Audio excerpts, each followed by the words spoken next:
জামাত ইসলামের নেতাদের বক্তব্য শুনেছেন? কেউ যদি চরমুনায় আর জামাতকে ছাড়া ভোট দেয় তাহলে সে কাফের হয়ে যাবে। সোজা কথা, সে কাফের হয়ে যাবে, সে ইসলামের মধ্যে থাকবে না। কারণ এদেশে দুইটা ইসলামী দলই আছে একমাত্র হক পথে, সেটা হচ্ছে চরমুনায় আর জামাত। কেউ যদি বিএনপিকে ভোট দেয় তাহলে সে জান্নাতে যেতে পারবে না।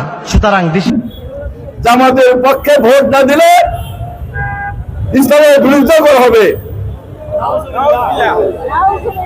জামাত মানে ইসলাম। এই যে বলে এই যে মিথ্যাচার করে, এই মিথ্যাচার কিন্তু বাংলাদেশের মানুষ বুঝে ফেলেছে। তারা ইসলামকে ব্যবহার করে তারা ব্যবসা করতে চায়, ইসলামকে ব্যবহার করে তারা ক্ষমতায় আসতে চায়। সাথে বন্ধুরা, যার যার ধর্ম শেষে পালন করবে, রাষ্ট্র সবাইকে নিরাপত্তা দিবে। কিন্তু এই জামাত ইসলাম পূজা মণ্ডপে গিয়ে ইসলামকে ধ্বংস করে দিয়েছে। তারা পূজা মণ্ডপে গিয়ে মাথায় টুপি পরে তারা গীতা পাঠ করেছে। তারা পূজা মণ্ডপে গিয়ে বলেছে রোজা এবং পূজা মুদ্রার তাদেরকে।